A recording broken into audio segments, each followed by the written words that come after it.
Hey everyone, this is Paul from Come Touch of Fantasy, and this is my Friday reads.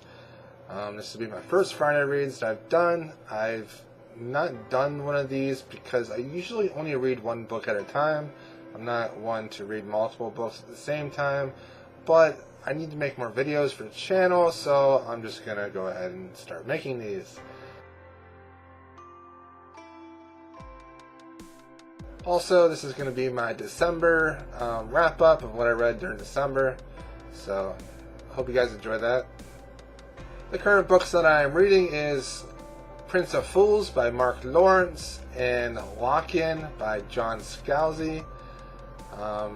The Lock-In is an audiobook, and I'm listening to that like when I go to the gym or just when I just want to chill. And the Mark Lawrence book, Prince of Fools, is actually a book that he sent me and signed for me to have me review. I contacted him through Reddit, and he was nice enough to send me a book. And that is awesome since he lives in the UK, and you know, shipping is expensive, and he sent the book over. So I was like, hey, why not? That's awesome.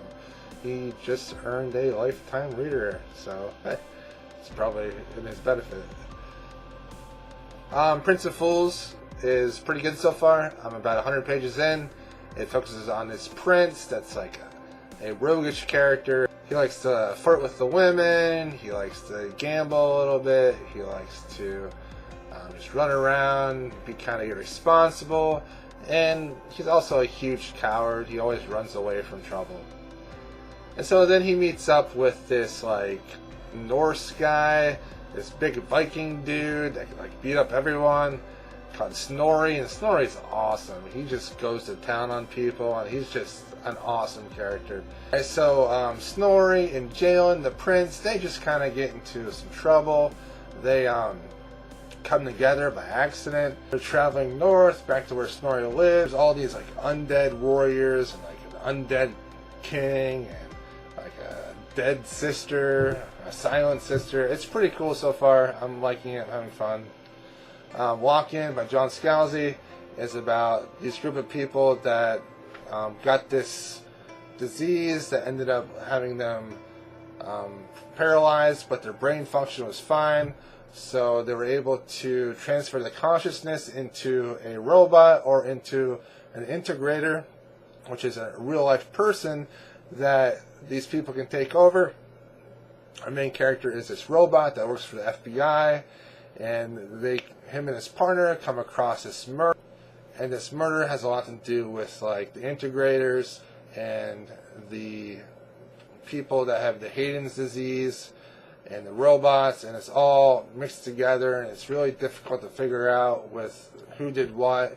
And it's kind of like your murder mystery, only it's set in a system where other people can control another person. I really like it so far, and it's very interesting. What I read in December, I read 6 books. I did a review on all of them. The first one I read was Wise Man's Fear by Patrick Rothfuss. Very good. Give it a 5 out of 5. I love these King Killer Chronicle books. The prose is very easy to read and flows great. Then I read Great Expectations by Charles Dickens. I made it halfway through that book, and then I gave up on it. I just was not enjoying my time reading it, so I didn't really want to push myself to finish it. I did not like Pip at all. I found him to be an annoying main character. I just didn't like his attitude about things. Then I read Soulwoven by Seymour. It was pretty bland. I didn't really care for it all that much. I gave that one a 3 out of 5. It was really formulaic, and the characters were not that interesting. Then I read an independent book by Graham Austin King called Faye the Wild Hunt. I like that one. I give it a 4 out of 5. It's a great split narrative showing 2 different sides of a conflict, and then there was just like this mystery with the Fae. It was very interesting. Then I listened to Old Man's War on the audiobook. I gave that a 5 out of 5. It was hilarious. It was just a lot of fun, and the annoying factor of what was going on in the book really pushed the book forward and really got me invested in that book. And then I read Tigana by Guy Gavriel Kay. Extremely dense world. I gave it a 4 out of 5. I can't believe that standalone novel was that dense. It's just a very realistic and believable world, and I really like the characters. However, the writing at times was a bit backstory-ish and kind of like a history book, and at times it got kind of bogged down in its own history, but it was a great book. I made reviews for all those books. Check all those out. Those 6 books is what I read in December. I don't really have that much of a TBR for January. The only thing that I have scheduled is the first book of Steven Eriksson's Malazan series, Gardens of the Moon. So I'm going to be getting to that after I get done with Prince of Fools. And then who knows what I'll read. I bought a couple historical fiction books recently. I bought a couple middle grade fantasy books. So who knows what I'm going to read after that. It'll be a surprise. But anyways, thanks for watching. This has been my Friday reads and my wrap up for December and kind of what I'm going to be reading in January. So I'll talk to you guys later. Have a nice night and happy reading.